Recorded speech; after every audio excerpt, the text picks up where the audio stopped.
그다음에 행정적인 공지사항이 있었죠? 공지사항이 있습니다. 다음 주 월요일에 네, 어서 오십시오. 다음 주 월요일에 저랑 김양진 교수님이랑 수업이 겹치는데 그때 그 선배님을 한번 모시고 좋은 말씀을 들어보기로 했습니다. 자, 그래서 그 아마존 웹 서비스 줄여서 AWS라고 하죠? 거기 계신 김지혜 선배님을 모시고 조금 그 졸업 이후에 데이터 분석과 아니면은 데이터 분석에 관련된 커리어 여정들을 한번 청해 듣고 또 좋은 시간을 가져보려고 합니다. 제 개인적으로는 진도 나가기 급급하지만 그래도 가끔은 이렇게 선배님 말씀도 들어봐야 어딘가 도움이 되겠죠? 동기부여도 되고요. 오늘 컨텐츠는 다음과 같습니다.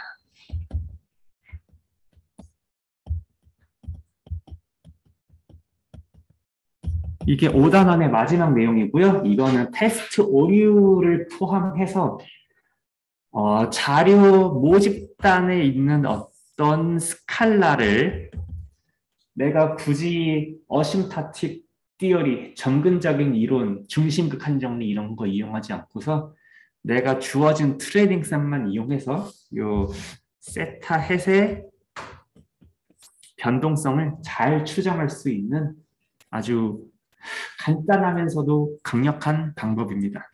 나는 부트스트랩 기법을 들어본 적이 있다. 오케이, 나는 부트스트랩을 써본 적이 있다.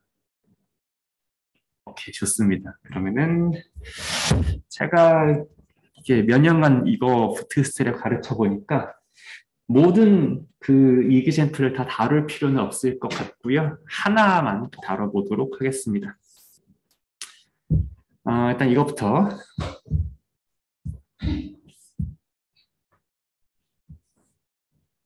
모집단에서 우리가 추정하고 싶은 모수라고 하면은 대표적으로 뭐가 있죠? 네, 그치, 모평균. 세타의 후보들. 모평균. 또 뭐 있어요? 기억나는 거. 감사합니다. 모평균은 왜 모집단에 디펜드하는 녀석이에요? 모평균은 여기 그 x라는 랜덤 베리어블이 어떤 x라는 랜덤 베리어블의 그 확률 분포가 라시 p라고 하고 라시 p가 우리가 모르는 모집단일 때 어차피 x의 평균이라는 녀석은 여기 기대값이라는 녀석도 이 확률 분포를 통해서 정리되잖아요. 확률 분포에 PDX가 있다고 하면은 이 녀석은 뭐예요? 인테그럴 x, fx, dx죠? 그러니까 모집단에 의존하는 어떤 수치입니다. 이 모평균이라는 모수도요. 그다음에 모분산도 어때요?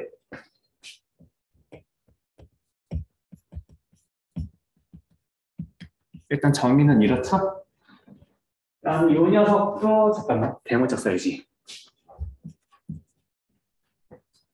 무슨 말을 하고 싶냐면은 요 expectation 기대값이라는 개념이 뭐에 의존해요? 요 모집단의 확률 분포에 의존하죠? 직관적으로 어떻게 할 수 있어요? 이 녀석 정의가 어때요? 만약에 x가 연속형이면은 x의 유제곱 fxgx고 fx가 이 녀석의 pdf죠? 그러니까 이 알려져 있지 않은 모집단에 PDF에 의존한다는 것은 이 수량이 이 모집단에 의존한다는 뜻이겠습니다. 그다음에 이거 말고도 내가 모집단을 이용해서 서술할 수 있는 모수는 우리가 추정하고 싶은 모수는 한없이 많이 생각해 볼 수 있습니다. 모집단의 중앙값 어때요? 미디안. 모집단의 중앙값도 하나의 내가 추정하고 싶은 모수일 수 있죠? 그다음에 또 어때요? 꼭 이런 평균 말고도 내가 만약에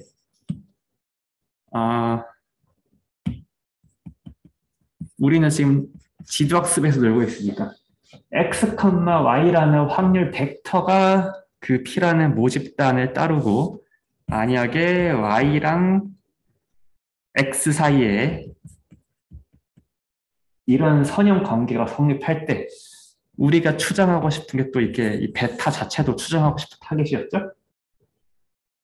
그러니까 모수는 꼭 저런 모평균이나 모분산 말고도 우리가 어떤 모형 과정이 있다면 그 모형을 지배하는 어떤 파라미터 또한 우리가 추정하고 싶은 어떤 타겟일 수 있습니다. 자, 일단 부트스트랩을 이야기하고 싶으면은 그 추정하고 싶은 모수가 있어야 되고, 그다음에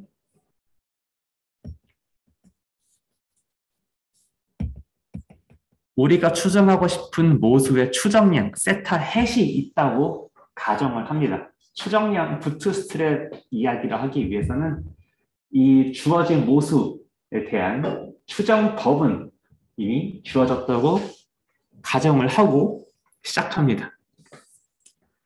자, 그래서 일단 깔고 가는 게 뭐냐? 우리가 평균을 추정할 때, 모평균을 추정할 때 쓰는 대표적인 추정법이 그냥 표본평균 있죠? 표본평균.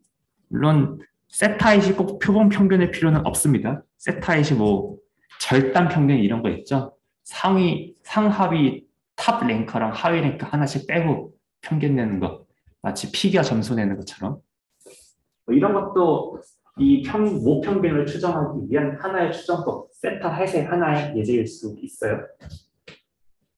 그리고 어쨌건 자, 세팅은 세타 햇이 있다고 가정하겠습니다. 그래서 두 번째 예제에서는 내가 추정하고 싶은 모수는 선형회계 분석의 모수, 선형회계 분석의 회계 계수인데 이 녀석을 추정하는 방법이 하나 있죠. 최소 제곱 추정법이 하나 있죠. 최소 제곱 추정량이라고 하면은 요 IR 샘플로 자료 행렬 만들어가지고 X 트랜스포즈 X 인버스 X 트랜스 Y를 계산하는 거 하나 생각해 볼 수 있고요.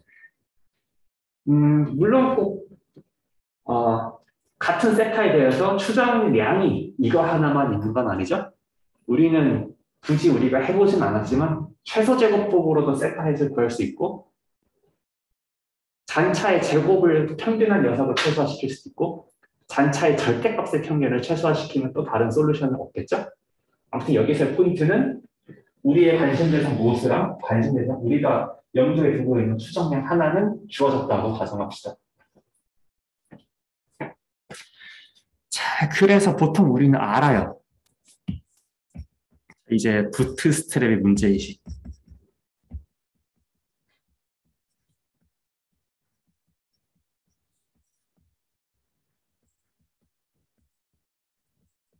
베리안스 세타햇을 어떻게 추정할까?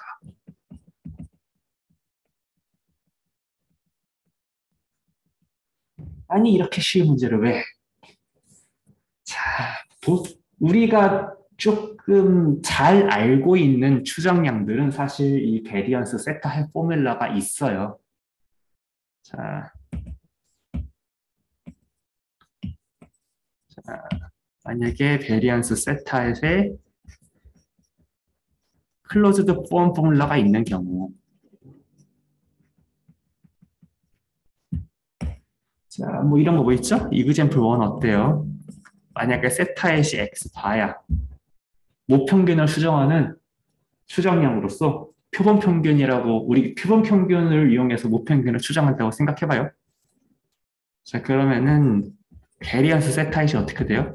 잘들 알고 계시죠? n분의 시그마 제곱이죠? 이 녀석은 모분산이고. 그래서 세타잇의 베리언스는 내가 다시 모분산을 표본 분산으로 추정하면은 대충 모분산의 추정량을 얻어볼 수 있어요. 아니, 저 세타햇의 분산의 추정량을 얻어볼 수 있어요. 베리언스 세타햇은 자, 세타햇의 베리언스 추정량은 뭐 이렇게 n분의 1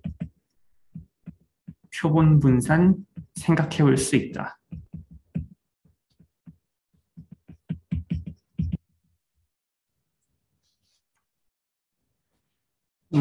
제가 너무 의식의 흐름을 따라 너무 빨리 나갔는데요. 추장량의 베리언스가 필요한가요, 다들? 필요하세요? 언제 필요하세요?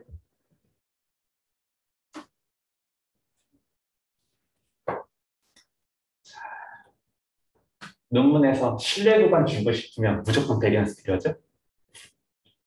우리의 그 신뢰 구간의 그 요체가 뭡니까?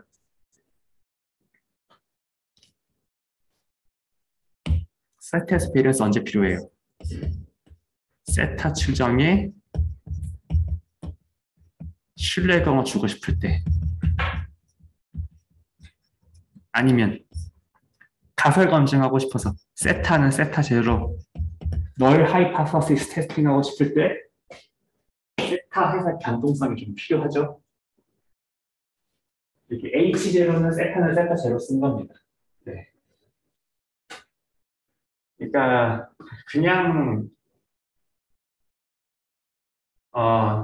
이 데이터로부터 세타 헷 얻었어 던지고 끝낼 것이 아니라 내가 이 세타 헷을 이 더러운 데이터에서 얼마나 믿을 수 있는지 서술하고 싶으면 신뢰 구간이나 가설 검정 개념이 필요할 수 있을 테고 신뢰 구간이나 가설 검정 하시고 싶으면은 세타 헷의 베리언스가 아마 필요하시게 될 겁니다.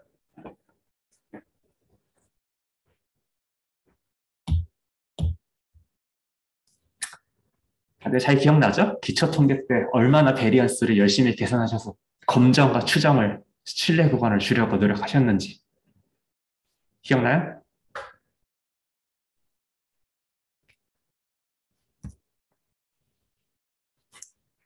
어쨌건 계속 나가겠습니다.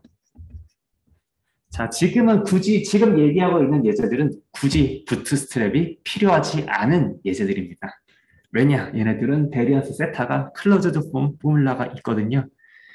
자, 두 번째, 세타 햇이 x 트랜스포즈 x 인버스 x 트랜스포즈 y면 어때요? 자, 만약에 자료 행렬 x가 런 랜덤이고 y가 x 베타 더하기 엡실론이면 우리가 베리언스 세타 햇을 어떻게 쓸 수 있어요? 혹시 선형얘기 분석에서 이 공식 기억나요? 시그마 제곱 x 트랜스포즈 x 인버스. 물론 여기서 시그마 제곱가 뭡니까? 오차항의 분산이죠?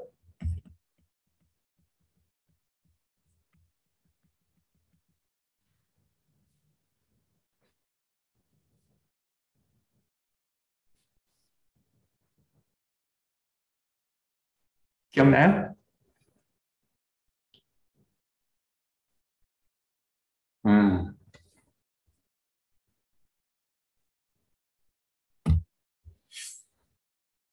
그래서 우리가 선형얘기 분석에서도 최소 제곱법으로 세타 추정하면은 베리언스 계산은 그렇게 큰 문제는 되지 않습니다. 자, 그런데 여기에 써있지 않은 예제는 어떨까요? 자, 다른 이그젠플. 만약에 표본 평균 말고, 자, 만약에 이그젠플 1에서 내가 세타가 그냥 그 모평균, 그냥 그 일별령 확률 분포의 기대값이 우리가 추정하고 싶은 모습의 상황에서 모든 샘플을 사용한 표본 평균이 아니고 만약 우리가 세타 햇을 자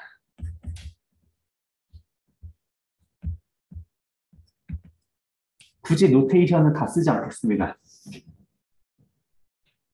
양 1등이랑 꼴등 하나씩 떼고 나머지를 가지고 표본 평균을 낸 녀석을 추정량으로 쓴다면 그게 트렌드. 용어가 잠깐 제가 혼동해 왔을 수 있습니다. 저 정확한 용어가 있을까요? 저도 몰라가지고. 네. 그냥 이다 쓰지 뭐. 1등, 꼴등, 제부의 표본 평균. 이거 베리언스 세트 어떻게 계산할까요?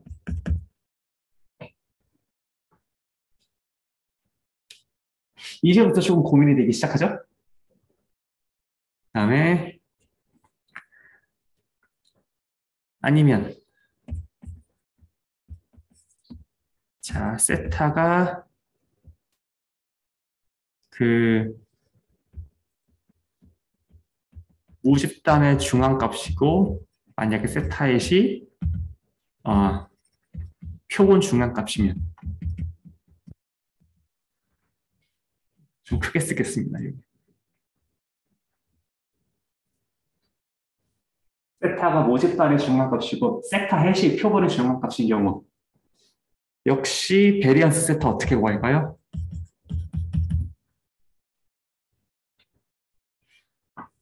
딱 안 떠오르죠?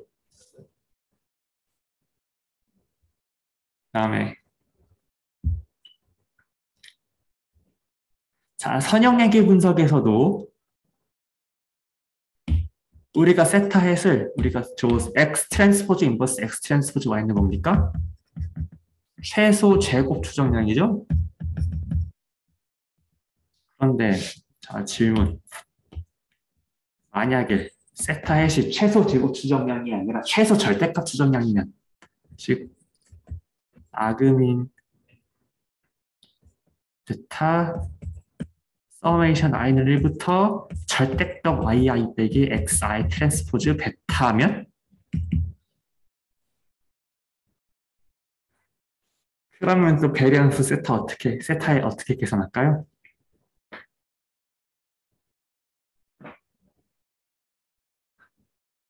베리언스를 계산해야 그 자료의 더러움을 반영한 어떤 합리적인 결정을 내릴 수가 있습니다. 그런데 생각해 보면은 우리가 열심히 수학 공부를 하긴 했지만 베리언스를 이렇게 클로즈드 폼 포뮬라 우리가 주어진 것을 이용해서 어떤 사칙연산을 이용해서 적을 수 있는 추정량보다 사칙연산을 이용해서 클로즈드 폼 포뮬라로 베리언스를 쓸 수 없는 경우가 훨씬 많아요. 자, 이제 강의 노트 39쪽입니다.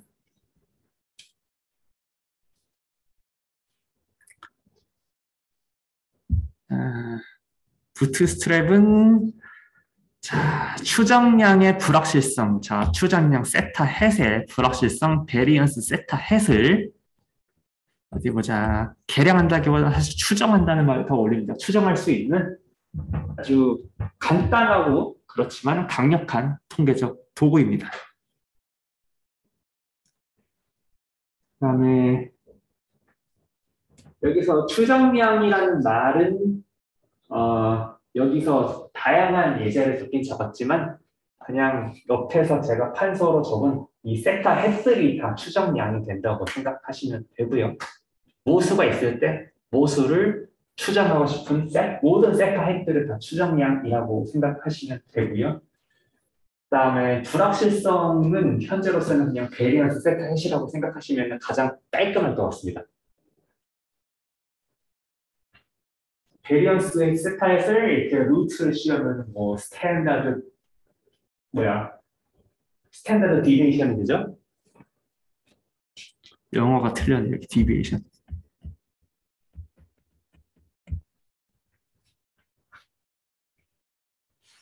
자, 그다음에 이 강의 노트를 쓰면서 표준 편차와 표준 오차를 조금 혼동해서 쓰고 있는데 제 생각에는 표준 편차와 표준 오차의 용어를 잘 나누는 게 이번 부트스트랩 강의의 본질은 아닌 것 같아요. 그냥 우리의 목표는 베리언스 세타에서 정말 잘 추정하는 게 목표입니다. 자, 그다음에 자, 제가 여기 인트로에 유연하고 강력하다는 말을 두 써놨는데요. 사람들이 통계적 도구들을 많이 발명을 하면서 살아왔겠죠. 20세기 초반에 이제 윌리엄 고셋이라는 분이 기네스 맥주 2피스를 계량하기 위해서 어떻게 하면 기네스 맥주가 더 마실 수 있을까 고민하다가 이제 스튜던트 티 테스트가 났었죠. 그다음에 또 이제 로널드 피셔 경께서는 유전학을 연구하시다가 실험 계획도 발명하시고, 그다음에 그 이후에 여러 통계학자들이 그 분절되어 있는 통계적 기법을 엄밀한 확률론과 그다음에 수리적인 논리로 정립을 했습니다. 그래서 그쯤에서 통계학이 끝날 줄 알았는데 이 부트스트랩 개념은 1970년대 브래들리 에프론이라는 현재도 살아계시는 스탠퍼드 통계학과 교수인데 그분이 제안한 베리언스 세타 헷을 추정하는 방법입니다. 베리언스 세타 헷은 부트스트랩 전까지는 그냥 클러즈 문법이 있으면 오케이고 클러즈 문법 없으면은 어렵다. 근데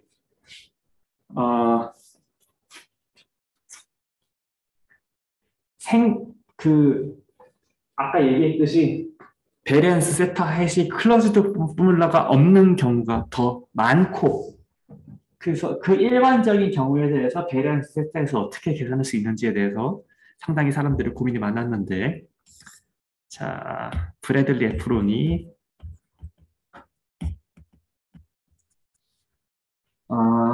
이 방법을 제안했고요. 상당히 맨 처음 등장했을 때는 이래도 돼? 라는 물음표를 사람들이 가졌지만 그래서 되게 걸출한 수리통계학자 중 한 분께서 이 방법을 딱 보시고 이건 말이 안 된다라는 반박 논문을 한 1년 뒤에 쓰셨다가 4년쯤 뒤에 이건 말이 돼라는 논문을 다시 쓰셨습니다. 이론적인 성질을 규명하셨어요. 자, 뒤에 살펴보겠지만 이론적 성질의 규명에 모형 과정이 거의 없어요. 대부분의 세타에는 다 쓸 수 있습니다. 그래서 상당히 강력하고요. 다음에 왜 유행하느냐? 코드 짜는 게 너무나 쉽습니다. 이론에서 가장 좋은 게 사람들이 쓰기는 쉬운데 정리의 가정이 약하면 그보다 더 쓰기 쉬운 방법이 있을 수 없겠죠. 다만 나중에 보시면 알겠지만 그 부트스트랩의 유일한 단점이 있습니다. 계산 시간이 많이 듭니다. 어떻게 생긴 거길래? 한번 살펴보겠습니다. 강의 노트 41쪽입니다.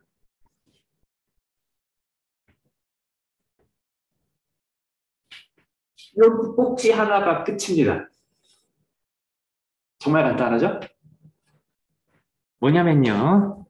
자, 이거 부트스트랩을 설명하기 위해서 우리한테 주어진 이제 데이터셋이 있다고 가정하겠습니다. 언제나 그렇듯이 우리한테는 타빌러 데이터셋이 주어졌다고 생각하고 각 행에는 각 옵저베이션에 해당한다고 치죠. 그래서 요 녀석으로부터 우리가 뭔가 세타 헤타나 계산하는 거죠. 어떤 추정량이든지 내가 데이터셋 하나 주어졌으면 세타 이제 하나 나오죠. 표본 평균 계산하기 했으면 이 데이터셋으로 표본 평균 하나 나오고 그다음 여기가 만약에 x 컬럼 y 컬럼이 있다면은 이 데이터셋 이용해서 패딩에서 추정량 구하라 최소 제곱 추정량 계산하라고 하면은 여기서 x 트랜스포즈 x 인버스 x 트랜스포즈 y 해가지고 세타 헤이트 하나 나오죠. 근데 이런 거 한번 생각해 볼 수 있을까요? 자, 요 주어진 데이터셋. 여기 노테이션 맞추겠습니다. 이 녀석은 C라고 하겠습니다. C. 다음에 요 첫 번째 레코드를 G1 트랜스포즈를 하고 두 번째 레코드를 G2 트랜스포즈를 하고 녀석을 G3 트랜스포즈 이렇게 쓸게요. GN 트랜스포즈로 하고 그다음에 데이터셋이 주어졌을 때 세타 헤이시 하나로 결정된다는 거는 사실 이렇게 말도 할 수 있죠. 추정량이라는 게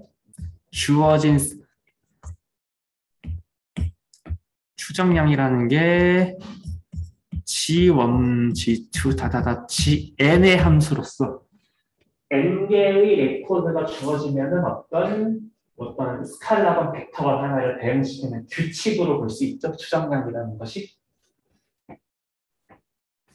네. 자, 어떻게 할 거냐? 읽어봅시다. G에서 N개의 레코드를 이 말을 곱씹읍시다. 복원 추출로 표집해서 아래에 새로운 데이터셋을 구성합니다. 복원 추출로 뽑아요. 복원 추출. 자, sample.int n이라고 replace는 복원이면 뭡니까? 홀스인가? true죠? 응. sample.int로 이렇게 n개의 정수를 n개의 인덱스를 쭉쭉 뽑아. 그러면은 G 스타라는 하나의 데이터셋을 여기로부터 하나 만들 수 있죠? 자, 뭐 처음에는 145번에 뽑혔어. G 145 트랜스포즈 쫙 들어왔어. 그다음에 뭐 100번 들어왔어. G 100 트랜스포즈.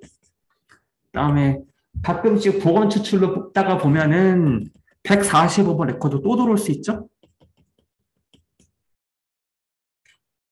자, 어쨌건 요거 자체도 복원 추출을 n번에서 샘플 사이즈는 n으로 만들어요. 샘플 사이즈 n으로 만들고, 자, 다음에 이 새로운 데이터셋에는 요 녀석이 첫 번째가 뭐 첫 번째 레코드가 되겠고, G1 스타. 두 번째는 두 번째 레코드가 되겠고. 복원 추출로 새로운 데이터셋 하나 구성합니다. 상상돼요?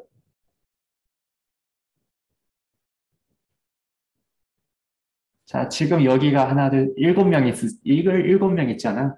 7명 중에서 내가 제 공을 통해서 7번 사람을 뽑을 거예요. 자, 지금 모두의 어떤 평균 t가 지금 세타 해시고요. 그 세타 해의 베리언스를 재기 위해서 제가 앞으로 할 짓은 복원 추출로 한번 뽑을 겁니다. 여러분들의 키를. 자, 그러면은 복원 추출로 여러분들의 키를 뽑은 다음에 그 녀석을 평균을 내요. 일반화해서 얘기하면은 내가 세타의 스타를 내가 원래 추정량 계산하는 법칙이랑 똑같이 적용하는데 그 녀석을 새로운 복원 추출 샘플들로 계산할 거예요.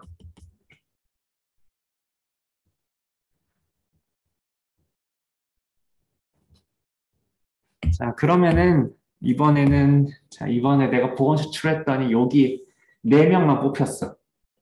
이렇게 민지 학생이 2번 뽑혔고, 그다음에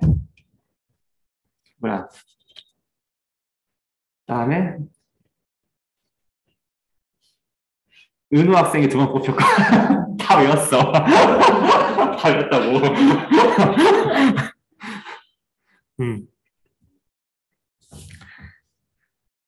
아무튼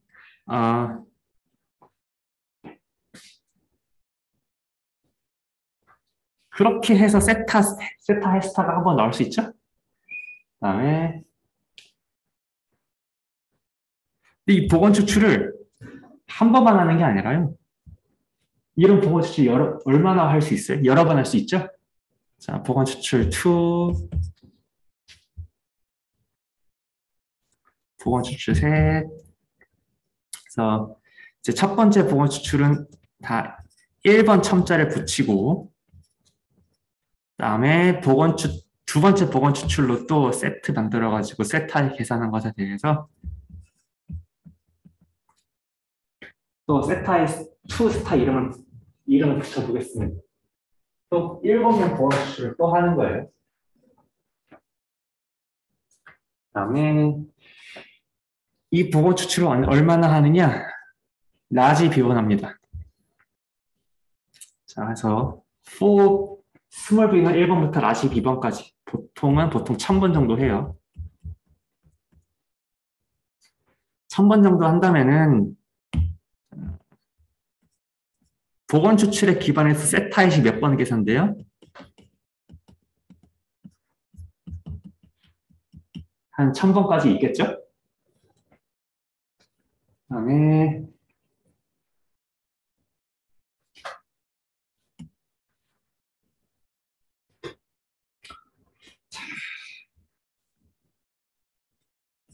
그러면은 베리언스 타입의 추정량으로 이게 제한입니다. 제한. 이게 이제 브래들리 F로는 제한입니다.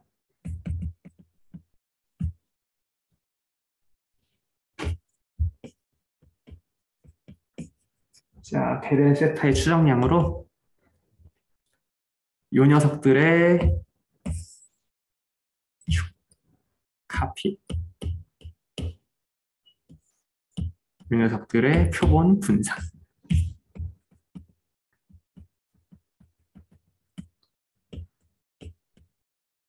지금 제안을 합니다.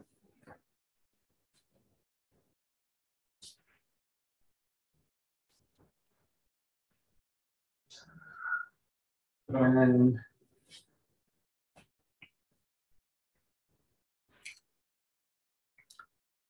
일단 여기까지는 따라왔어요? 정말 별거 아니죠. 추정량 계산하는 함수만 하나 있다고 치면은 내가 할 건 뭐예요? 데이터로부터 추정량 계산하는 함수만 루틴만 하나 내가 커스텀하게 함수로 정해놨다. 우리가 할 건 뭐예요? for pro 도번 추출만 1000번 반복해가지고 추정량만 1000번 계산하면 됩니다.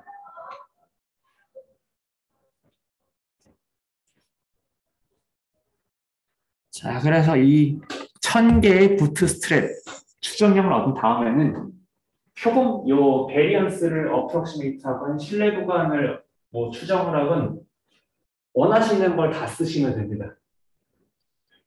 여기부터는 진도에 없는 내용인데 간단하게 얘기할게요. 1000개 가지고 신뢰 구간을 어떻게 만드는 게 가장 빠르게 이렇게 가장 빠르게 실제 신뢰 구간에 접근할 수 있을까 사람들이 연구를 많이 했어요. 그래서 어떤 사람들은 1000개의 표본 분산 계산해가지고 요게 루트 씌우고 곱하기 1.96 해가지고 플러스 마이너스에서 신뢰 구간을 만들자 이렇게 제안한 사람도 있고요.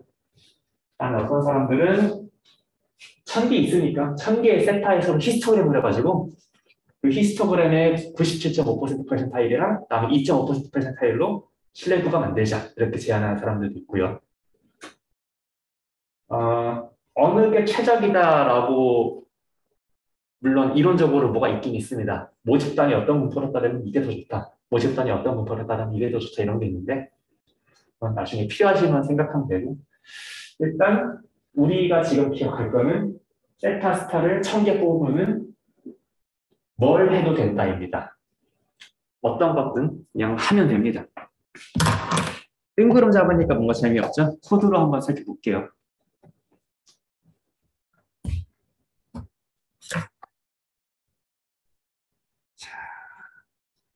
표본 평균의 분산을 한번 어프록시메이트 해보겠습니다. 표본 평균의 경우에 어때요? 표본 평균은 X4는 이미 베리언스 오브 X4는 n분의 시그마 제곱 포뮬라 있잖아요. 그래서 n분의 시그마 제곱 포뮬라로도 표본 평균의 분산의 추정량을 계산해 볼 수 있는데 부트스트랩으로도 한번 그 표본 평균의 분산의 추정량을 계산해 볼 수 있습니다. 한명장으로 바꿔서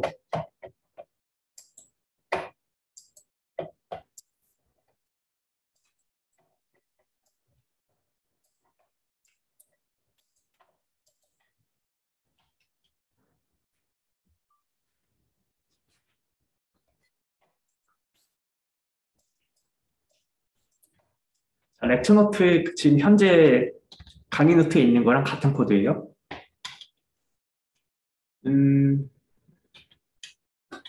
나의 샘플 그 데이터셋 사이즈는 10입니다. 그래서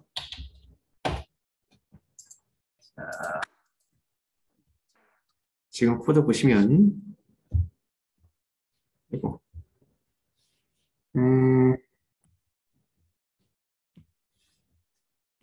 트루 데이터셋은 어떻게 생겼어요? 그냥 G1 스칼라입니다. G2부터 G10까지 생겼어요. 오케이? 그다음에 각 Gi들이 뭘 따르냐면은 모집단 P를 따르는데 모집단 P가 뭐예요? 노말 0,2의 제곱입니다. 네. 참 아, 감사합니다. 자, 그 다음에 지금 우리가 세타 해수로 고려하고 있는 게 표본 평균입니다. 지금 세타는 expectation하고 G고요. 그다음에 현재 우리가 추정량으로 고려하고 있는 거는 n분의 1 i늘부터 n까지 gi, 그냥 우리가 편하게 G바라고 부르는 어떤 녀석입니다. 그다음에 부트스트랩 레플리케이션 수는 자, 빠른 실현을 위해서 500으로 한번 설정해봤습니다. 500번 할 거예요. 그래서 요거에 암시하는 만 우리는 세타 스타를 1부터 500까지 요 주어진 데이터셋을 샘플 사이즈 10짜리를 복원 추출 500번 반복할 겁니다. 어떻게 하는지 보시죠. 그래서 세타 스타 1부터 500을 여기 세타의 부츠라는 요 B 벡터에다가 착착착착 채워놓을 거예요. 그 다음에 포그는 라인 12부터 봅시다. 잠깐만. 확대하니까 되네. for each small b에 대해서 b가 1부터 500까지 가면서 안에 이너루프를 시행할 텐데 일단 시드는 여기 위아래 시드는 요 실험의 재현성을 담보하기 위한 것이고요. 자, 시드 설정한 다음에 랜덤성이 나오는 일을 바로 하죠. 어떻게 합니까? n 대상으로 replace true에 sample.int를 하죠. sample.int 써보시면 알겠지만 이 옵션으로 쓰면은 뭐가 나옵니까? 즉 n에 10 들어가 있죠? 1부터 10 사이의 정수를 복원 추출로 한 번씩 뽑아줘요. 여기만 한번 보죠. 아이고. B가 1이야. B가 1이고 N은 10입니다. 그러면은 set seed를 하면은 ind부터가 뭔가 복원 추출된 인덱스 번호가 되겠죠? 그래서 현재 B가 1일 때는 6이 2번 나왔고 그다음에 9도 2번 나왔어요. 그렇죠? 복원 추출로 하니까 뭔가 안 뽑힌 인덱스도 있을 것이고 여러 번 뽑힌 인덱스도 있을 거예요. 그러면은 우리가 그 새로운 부트스트랩 첫 번째에 대해서 부트스트랩 데이터셋을 어떻게 구성하느냐? 알죠? G스타1을 구성하는 겁니다. G스타1의 첫 번째 레코드는 원자로의 세 번째, G스타의 두 번째 레코드는 원자로의 여덟 번째. 3, 4, 5, 6, 7, 8, 9, 10으로 지금 G스타1 데이터셋 쫙 채웠겠죠? 자, 들어온 것만 다를 뿐 나는 여기 레코드에서 복원 추출로 똑같은 샘플 사이즈로 뽑았기 때문에 이 데이터셋이 뭐 생긴 형태 N, P 다 똑같겠죠? 그러니까 우리가 뭘 할 수 있어요? 여기 원자료에서 세타 햇을 계산하는 루틴을 똑같이 적용해 볼 수 있습니다. 자, 원자료에서 추정량 계산하는 루틴이 자료 들어왔을 때 민 함수 씌우는 거 있죠? 이 민 함수를 한번 적용을 해서 세타의 B를 한번 계산했어요. 자, 그래서 원래 세타 햇은 0.16 정도인데 이번 복원 추출에서는 세타 햇 그 스타1이 마이너스 0.213 정도 나왔어요. 이 녀석이 세타의 스타1이고요. 자, 같은 작업을 B는 1부터 500까지 한번 쫙 계산해 볼 수 있죠? 그러면은 반복문을 시행합니다. 자, 그러면 세타의 부츠에 얼마가 들어가 있어요? 랭스 세타의 부츠하면은 랭스 500이고 그다음에 오른쪽에 조금 여유가 되니까 그림 한번 그려볼게요. 히스토그램 세타에 부츠하시면은 이게 세타 햇 B스타들의 그림이겠고요. 세타 B들의 그림이겠고요. 그다음에 여기에다가 원래 추정량 하나 집어넣을까요? AB 라인. AB 라인이라는 거는 아래서 뭔가 있는 이 그림에 선 하나 더 긋고 싶을 때 AB 라인 옵션 쓰면 편하거든요. 특히 가로선 긋고 싶으면은 H는 하고서 스칼라 쓰면 되고 세로 라인 긋고 싶으면은 V 버티컬의 줄말입니다. H는 호라이즌의 줄임말이고요. V는 세타에 타고서 뭐 컬러는 레드 찍어보죠. 안 돼? 컬은 레드. 오케이. 오른쪽에 레드 라인 하나 그려진 거 보여요? 그래서 자 여기서 여러분들이 이 히스토그램의 97.5% 퀀타일이랑 2.5% 퀀타일 퍼센타일로 뭐 실내 구간, 세타의 실내 구간 만들어 보셔도 되고요. 아니면은 자, 우리가 앞으로 계산할 부트스트랩 베리언스에다가 스퀘어루트 씌워서 1.9를 곱하셔서 뭐 실내 구간 만드셔도 됩니다. 어쨌든 저 이제 이거 낙서 다 지울게요. 낙서 다 지우고 오케이. 자, 분산 추정형들 한번 비교해 봅시다. 일단 트루 베리언스 세타는 뭡니까? n분의 시그마 제곱. n분의 시그마 제곱에서 시그마 우리 알죠? 시그마 2였죠? 다음에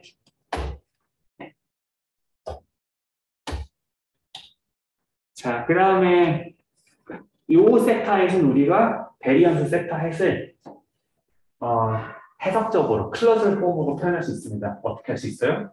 n분의 시그마 제곱 추정량. n분의 시그마 제곱. 이거 표본, 제 표본 분산 쓰면 되잖아요. 일단 한번 계산해보고 첫 번째, 두 번째 우리가 아는 거예요.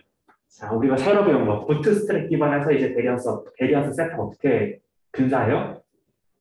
세타 햇 스타 1부터 세타 햇 스타 500까지의 표본 분산을 구해봐도 됩니다. 셋을 뽑아보면은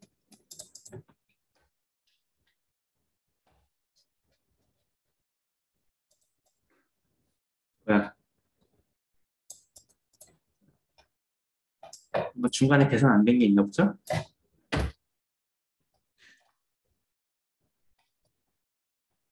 중간에 계산 안 된 게 뭐지? 아, 오케이. 변수 선언을 잘못했다.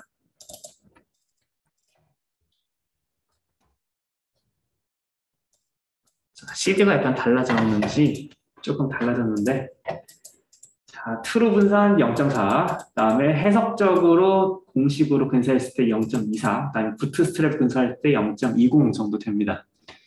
지금은 이 에스티메이션 아큐레시가 좀 떨어지죠? 근데 샘플 사이즈를 조금 늘리면요. n을 여기 부트스트랩 샘플 사이즈 말고 여기 요 트루 샘플 사이즈를 조금 늘리면요.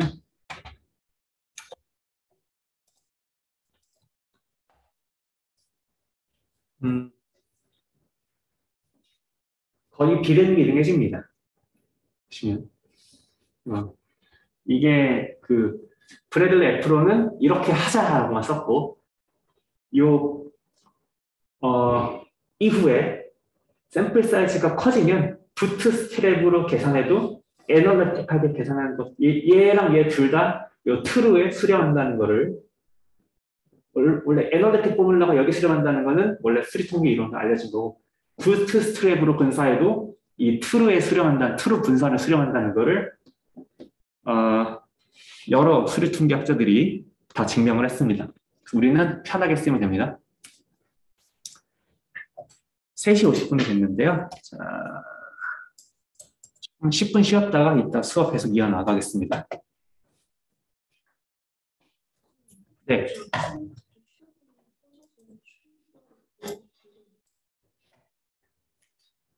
자, 아까까지 해서 첫 번째 예제 표본 평균의 분산을 부트스트랩으로 한번 근사하는 예제 해봤습니다. 우리가 딱 해보진 않았지만은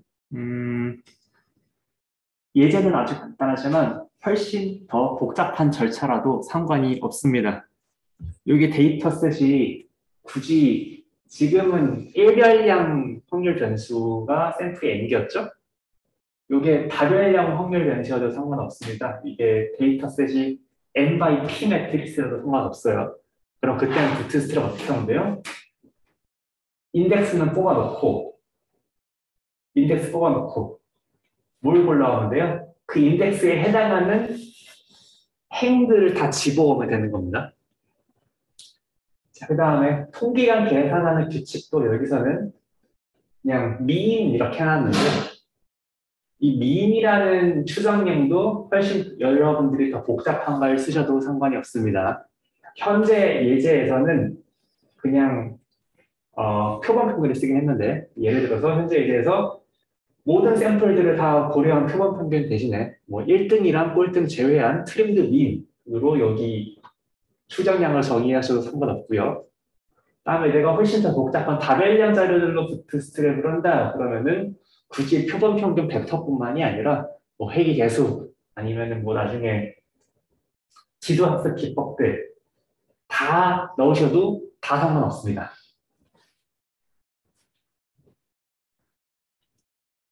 이 단원을 이제 마무리를 하려고 하는데 마무리하기 전에 반드시 주의할 것이 있습니다. 자, 부트스트랩은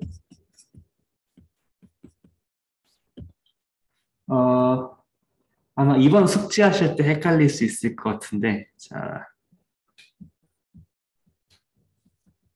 이것도 제가 정의한 용어입니다. 리피티드 시뮬레이션이랑 다릅니다.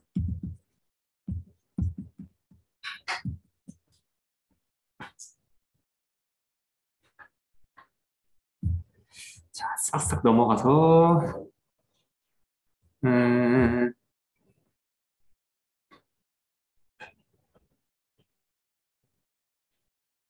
5단원 맨 처음 예제에서 이거 기억나세요?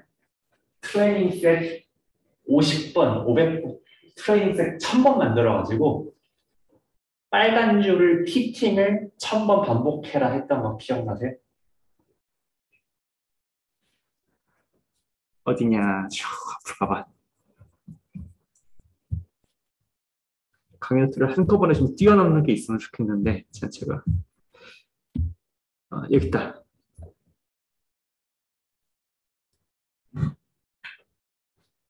자, 샘플 데이터 제너레이션 반복해가지고 요 빨간 회귀줄 여러 번 긋는 예제 있었죠? 요 숙제에 있죠? 이때는 뭐 한 겁니까? 이때는 우리가 모집단을 알아가지고 모집단을 따르는 샘플을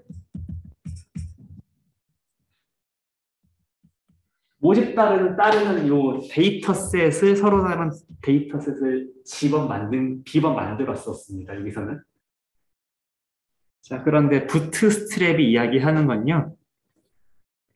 모집단을 알 때 뭔가 시뮬레이션을 하기 위해서 이렇게 모집단으로부터 샘플 데이터셋을 비번 만드는 것이 아니라 이미 관찰된 데이터셋이 하나 주어졌을 때 이미 이런 우리가 실생활에서 그냥 관찰한 데이터셋 하나일 뿐입니다. 모집단으로부터 IID로 한번 뽑힌 한 번의 샘플, 한 번의 확률 표본, 이 한 번의 확률 표본에 대해서 그냥 복원 추출로 G 스타 1부터 G 스타 P까지 만드는 겁니다.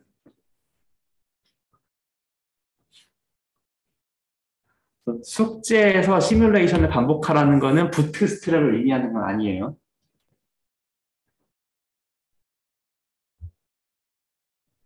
혹시 여기 좀 헷갈리나요? 좀 다르게 이야기할게요. 우리가 모집단을 안다면 지금 숙제에서 이 시뮬레이션 엣지가 뭐예요? 모집단으로부터 확률표만 라지 비계를 만들어가지고 요 회기선을 라지 비계 툭툭 그어봐가지고 라지 비계의 F 햇 X0를 계산해봐라. 이게 그 숙제의 문제입니다. 아마 숙제 제시문 보시면은 이그젠 2.b에 5번인가 7번을 해봐라 이런 게 아마 있을걸요? 그쵸? 그때는 이건 모집단 아는 거니까 모집단 아는 데서 독립적인 확률 표본을 만드는 거고 그다음에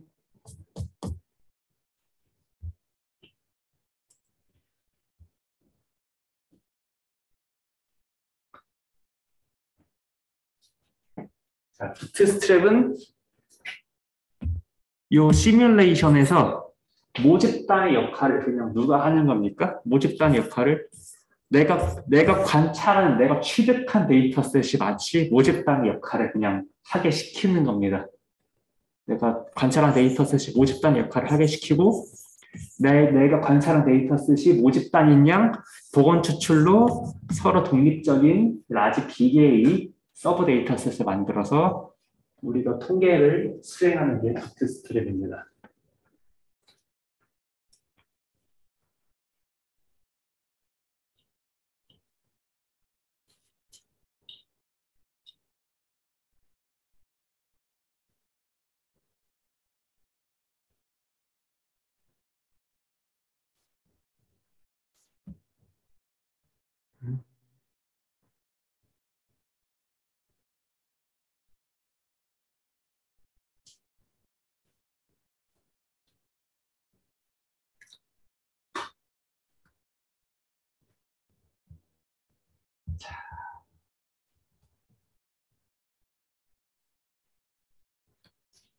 이거는 말이 되죠?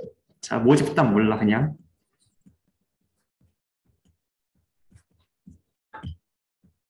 회귀계수의 부트스트랩 베리언스를 계산하여라. 이건 말 되는 겁니다. 이건 할 수 있는 겁니다. 주어진 데이터셋을 1000번 랜덤, 1000번 그 부트스트랩 데이터셋 만들어가지고 베리언스 오브 베타 스타 하면 되는 겁니다.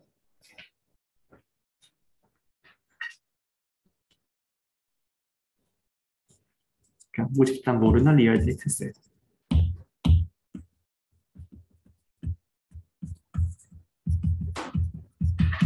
자, 이거는 할 수 있는 겁니다. 할 수 있어.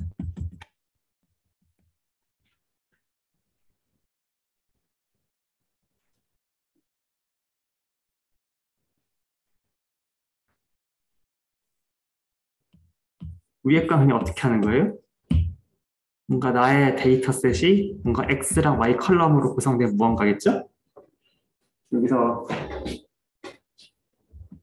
X 트랜스포즈 X 인버스 X 트랜스포즈 Y 계산하는 게 지금 세타 해시겠고 자, 베리언스 세타에서는 어떻게 계산하면 돼요?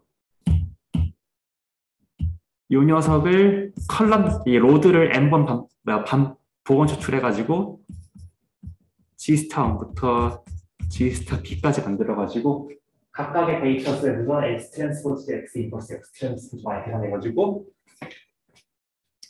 세타 스타 1부터 회귀계수들의 그 B번의 추정량을 만들어서 그래서 베리언스 세타의 추정량은 이렇게 부트스트랩 기반의 추정량을 어떻게 하는 겁니까? 자, 세타 스타 1부터 세타 스타 B들의 지금 니네들은 다들 P차원 벡터도 있고 P차원 벡터가 지금 라지 B에 있는 거죠? P차원 벡터가 라지 B에 있으니까 그 녀석들의 자, 표본 분산의 그 일반화된 개념이 표본 공분산 행렬이겠죠?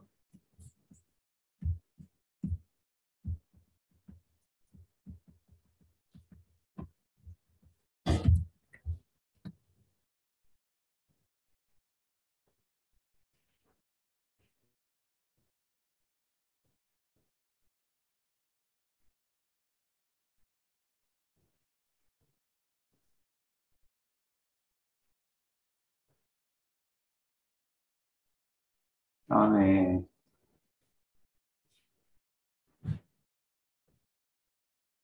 음,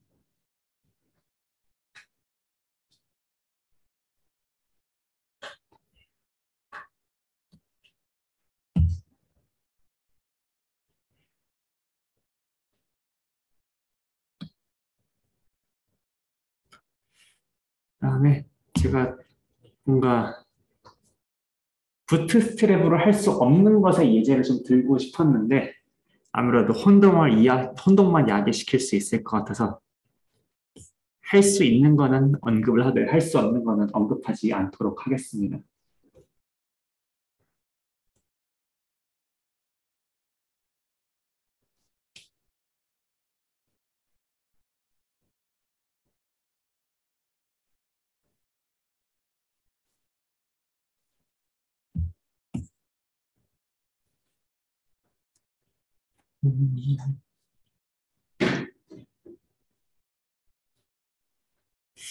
얘기를 하는 게 나을 것 같아. 잠깐만. 조금 헷갈리더라도 한번 짚고 가는 게 좋을 것 같아요. 자, 부트스트랩에 기반해서 회귀계수의 부트스트랩 베리언스를 계산하라. 이건 할 수 있는데, 음, 자, 부트스트랩을 할 수 없는 겁니다.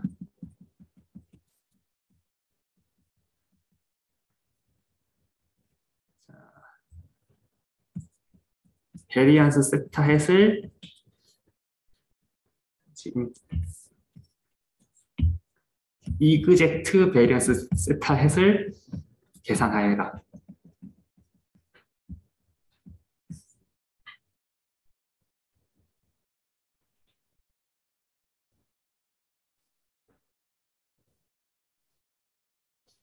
자, 이그젝트 베리언스 세타 헷은 뭡니까? 정의상 expectation of 세타 헷 빼기 expectation of 세타 헷의 제곱이겠죠? 제곱 평균이겠죠?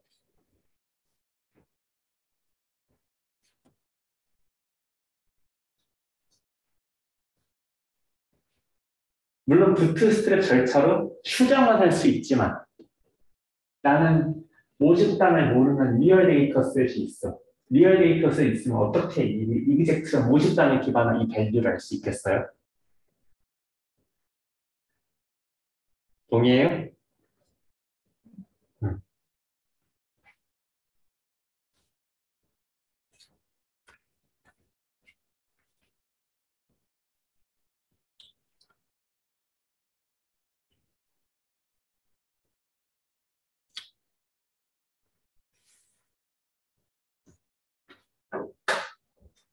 그리고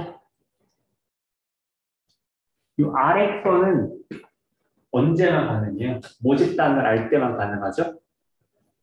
가상의 우리가 뭔가 이 데이터셋이 어떤 모집단에 나왔을 때 트루 디스트리뷰션 P를 알고 있다면 아래 거를 할 수 있죠? 아래 거를 하고 싶으면 이거 하려면은 P를 알아야 되고 자, 조금 더 구체적으로 제가 지금 말씀드리고 있는 거는 우리가 모집단을 모르는 데이터셋이 주어졌을 때 부트스트랩을 할 수 있는 것. 그다음에 모집단을 모르는 데이터셋이 주어졌을 때 부트스트랩을 할 수 없는 것.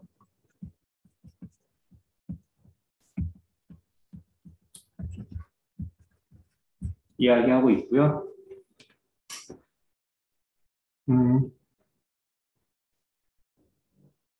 부트스트랩으로 추정량을 줄 수 있지만 추정량과 실제 값은 다르잖아요. 실제 모습 값은 다르잖아요. 실제 모습 값을 계산하려면 우리가 모집단을 알고 있어야 되긴 하고요.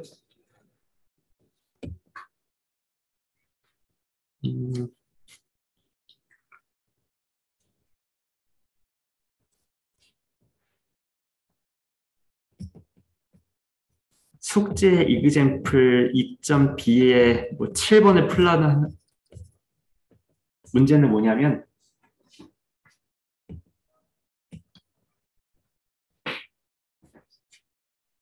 이그젬플 2.b의 7번 문제는 뭘 계산하라는 거냐면 얘를 계산하라는 겁니다. 한번 볼까요?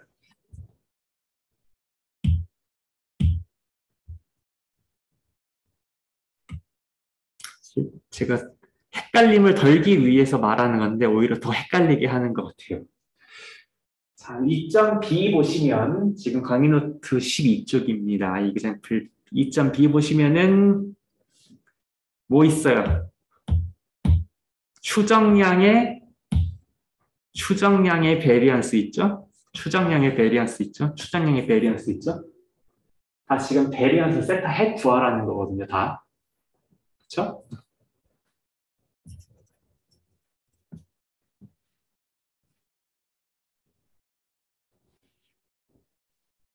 자, 그러니까 이게 좀 2.b는 부트스트랩을 하시란 말씀이 아니고요. P에서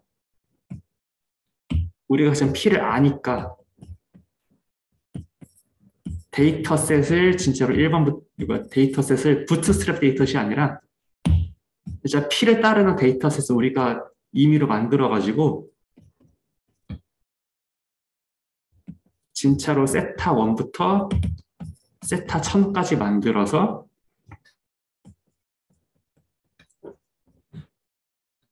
세타 1부터 세타 1000까지의 표본 분산을 구하시라는 뜻입니다.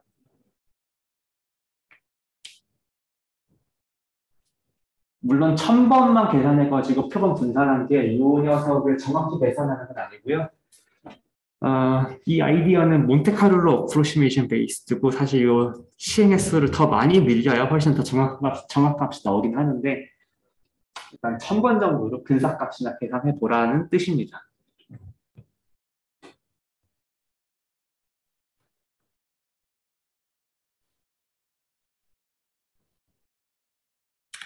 숙제 데드라인이 다음 주 수요일이죠.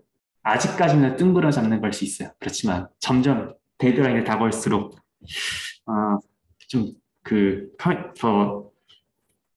이 방금 전달드린 사항들의 뜻을 더 잘 이해하실 수 있으리라 믿습니다.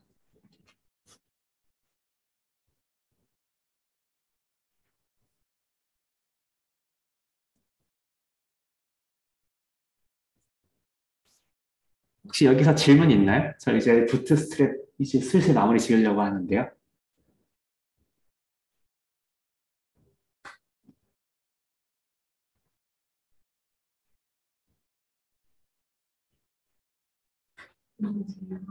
예, 좋습니다. 그 방금 예제 2.b의 7을 구하는 방법이 네. 몬테칼로라고 하셨는데 네, 맞습니다. 몬테칼로가 아까 앞에서 그 반복 시뮬레이션이랑 부트스트랩이 다르다고 설명하실 때 말씀하신 반복 시뮬레이션. 네. 정말 좋은 질문입니다. 그 주위에서 반복 시뮬레이션에서 제가 그냥 반복 시뮬레이션으로 썼잖아요. 근데 만약에 몬테카를로라는 말을 좀 아시는 분은 여기 리피티드 대신에 몬테카를로 시뮬레이션 이름으로 바꾸셔도 좋습니다.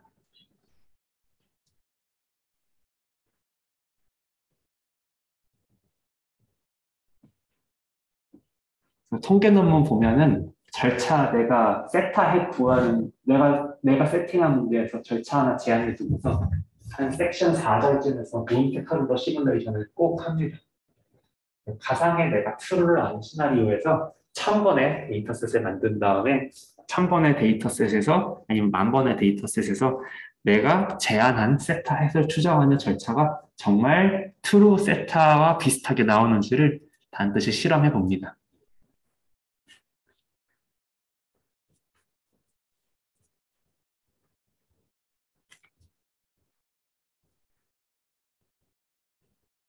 자, 그럼 이제 앞으로 어떤 추정량이 나오고 부트스트랩으로 베리언스 추정해 보실 수 있겠어요?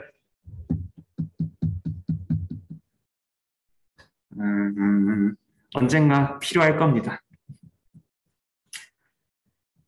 당장의 랜덤 포레스트랑 부스팅에도 부트스트랩 아이디어가 들어가니까 또 여기서 나온 이유가 있겠죠? 그래서 당장 다다음 단원에도 필요합니다.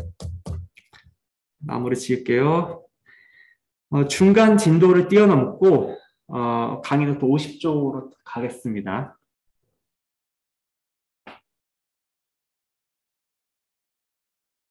그래서 부트스트랩의 그 키 아이디어는 우리가 몬테카를로 시뮬레이션 할 때 모집단을 알고 모집단에서 랜덤 샘플 뽑아가지고 세타 헷을 추정하는 세타 헷 변동성을 보는 것처럼 부트스트랩 핵심 아이디어는 내가 주어진 데이터셋이 마치 모집단인 것처럼 이 가상 가짜 50단으로부터 또 그 랜덤 샘플링하는 보건 추출 과정을 흉내내가지고 세타헤드의 변동성을 추정하는 겁니다.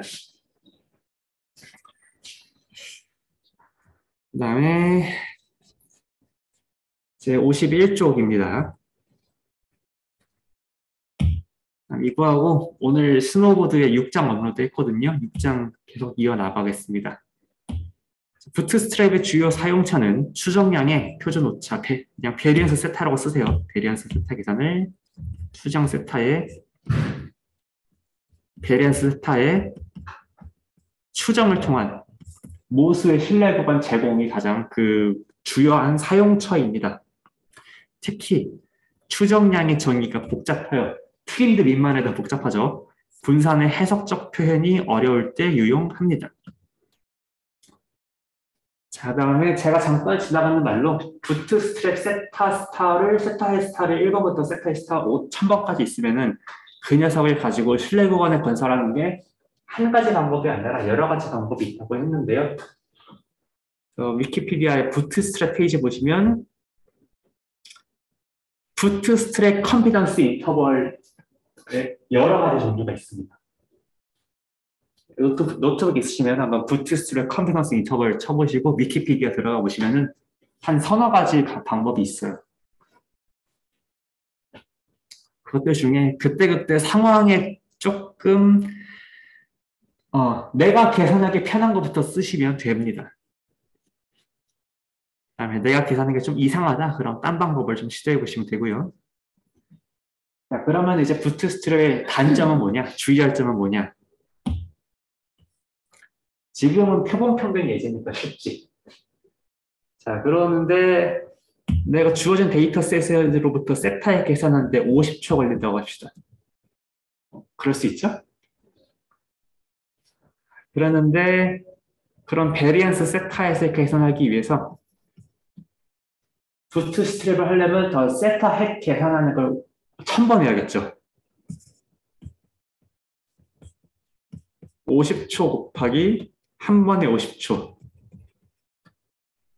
곱하기 1000회 하니까 5만 초가 되죠. 하루가 86,400초니까 거의 12시간 이상이 걸릴 겁니다.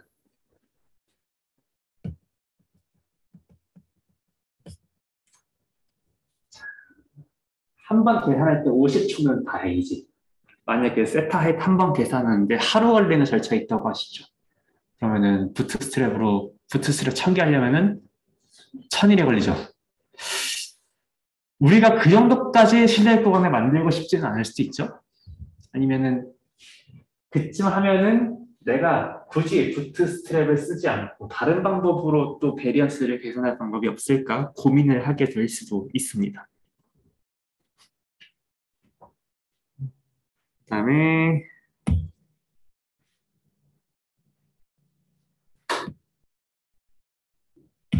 근데 저라면 진짜 그런 일이 생기면 내 신뢰 구간에 정말 필요하다고 어떻게 할 거냐면은 요새는 컴퓨터가 코어가 많잖아요. 그렇죠? 제 서버가 스레드가 128개인데 그러면은 지금 빅통분에서 가르치는 코어에 뿌려가지고 한꺼번에 확 돌리는 어떤 그 쉘 스크립트를 짜서 나의 R 코드를 128스레드를 쫙 뿌립니다. 그러면은 대충 한 스레드당 10번씩만 돌리면 되겠죠? 병렬 코어들한테 일을 잘 시키는 어떤 테크닉들을 좀 하면 그래도 1000일 걸릴 계산이 10일 정도로는 단축될 수도 있습니다.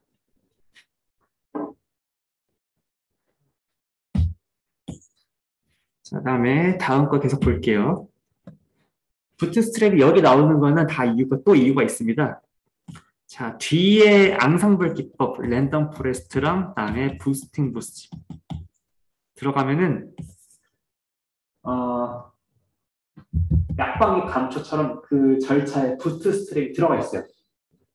나중에 그 조금 공부하신 분들은 알겠지만 두 개 모두 트리를 여러 개 피팅한 다음에 트리들의 값들을 조금 웨이티드 컨비네이션을 취하는 거잖아요. 그럼 트리를 계산할 데이터를 어떻게 하느냐? 물론 서브 샘플링 이용하지 않고 풀 데이터로도 계속 여러 개의 트리들을 다 피팅할 수도 있는데 사람들이 조금 경험적으로 실무적으로 좀 밝혀낸 것은 자, 내가 나중에 평균 낼 것들이 부트스트랩 기반해가지고 서로 배선이 되면은 부트스트랩 복원 추출로 서로 다른 데이터 안 되잖아요. 그러니까 조금 겹치지 않는 샘플들이 좀 그 부트스트랩 데이터셋마다 생기니까 내가 중요하게 조금 그 학습기들을 더할 때 생각해야 되는 게 학습기들 간의 어떤 상관성이거든요. 내가 기껏해서 1000개의 학습기를 열심히 피팅했는데 리니어 리그레션처럼 1000번 피팅할 때마다 같은 데이터셋으로 1000번에 똑같은 코에피션트가 나와. 그럼 굳이 1000번 계산할 의미가 없잖아요. 그렇지 않고 그 1000번에 서로 다른 데이터셋으로 피팅을 하면은 내가 걔네들을 더할 때 서로의 상관성을 더 낮출 수 있어서 어떠한 의미로건 그 조금 더 나중에 자세히 살펴보겠지만 어떠한 의미로건 내가 원하는 성능 향상을 꾀할 수가 있는 장점이 있습니다. 그다음에 숨은 과정이 있습니다. 부트스트랩의 숨은 과정은 랩코드가 IID라는 가정이 들어있습니다.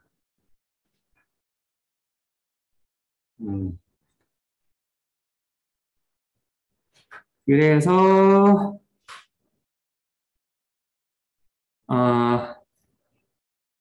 이런 거 있죠. 내가 긴 시계열 자료를 이렇게 한 칸씩 떼가면서 얘를 X, 얘를 Y로 정의하고 X1, Y1으로 정의하고 그다음에 한 칸씩 밀어가지고 여기를 X2로 정의하고 Y2로 정의하고 X3, Y3로 정의하고 이렇게 한 칸씩 밀면서 X, Y 컬럼을 이렇게 정의하는 방법도 있죠. 나의 데이터셋을 단일한 그냥 시계열 B를 가지고 첫 번째 레코드는 2001년부터 2005년, Y는 2006년에 어떤가. 두 번째 레코드는 2002년부터 2006년까지가 예측 변수고, 그다음에 2007년 어떤 거, 단위 변수. 이런 식으로 레코드를 데이터셋을 만들면, 요 데이터셋들이 IID라는 가정이 통하지 않고, IID라는 가정이 성립하지 않죠. 이런 데이터셋에 대해서 뭔가 부트스트랩을 하면 돌아가기야 돌아가겠지. 돌아가기야 돌아가는데 저도 그 자세한 이론은 모르지만 자, 베리언스 세타 헷의 이 부트스트랩 추정량이 진짜로 베리언스 세타 헷으로 수렴하기 위해서는 전제가 여기 레코드가 IID라는 전제가 있대요. IID 전제가 깨지면은 이 부트스트랩 추정량이 이 녀석의 좋은 추정량이 될 걸 보장할 수가 없어요. 얘랑 비교했을 때 편향이 있을 수도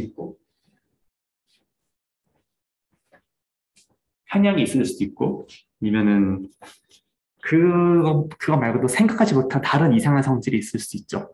그래서 알려진 거는 뭐냐?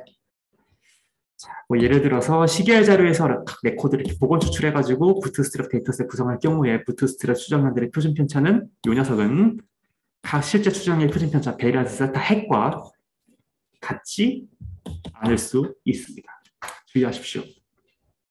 그래서 또 통계 문헌을 찾아보면은 시계열 데이터를 위한 부트스트랩 절차 이런 것도 있어요. 네, 저도 아직 써보지는 않아서 잘 모르겠고 시계열 쪽은 황선현 교수님이나 여인공 교수님이 아주 잘 아십니다. 그다음에 제가 생략한 예제는 뭐냐면 세타 헷이 되게 괴상하게 정의된 세타거든요. 데이터셋이 X랑 Y 두 개 있는 데이터셋이요. 이별량 데이터셋이고요. 이별량 데이터셋에서 내가 추정하고자 하는 모수가 이렇게 정의된 거예요. 뭔가 모집단에서의 모분산과 그다음에 모공분산으로 정의된 어떤 파라미터인데 네, 이 파라미터 두 개만 봐도 사실 이 파라미터 자체는 내가 표본 분산과 표본 공분산을 추정하기만 하면 알파 해시야 계산하기 쉽지. 그런데 나의 관심사가 만약에 알파에서 베리어스라면 이거 어떻게 추정할 것이냐. 이게 핵심적인 질문인 것이고, 그다음에 여기 예제가 설명하고 있는 거는 이 베리언스 알파 햇이 따로 이 베리언스 알파 햇을 위한 포뮬라가 클로즈드 포뮬라가 그렇게 잘 보이지 않아도 어떻게 하면은 저 베리언스 알파 햇을 근사할 수 있냐면 그냥 부트스를 첨분해가지고 알파 햇을 첨분하면 첨분해서 이렇게 보고 추출 첨분해가지고 알파 햇 첨분 계산하면 이 녀석으로 알파 햇 스타들의 표본 분산 계산하면은 베리언스 알파 햇을 잘 추정할 수 있다. 이 두 번째 이그젬플의 볼자입니다. 굳이 안 해도 되겠죠?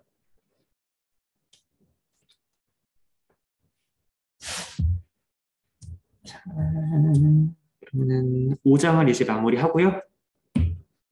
6장으로 넘어가겠습니다.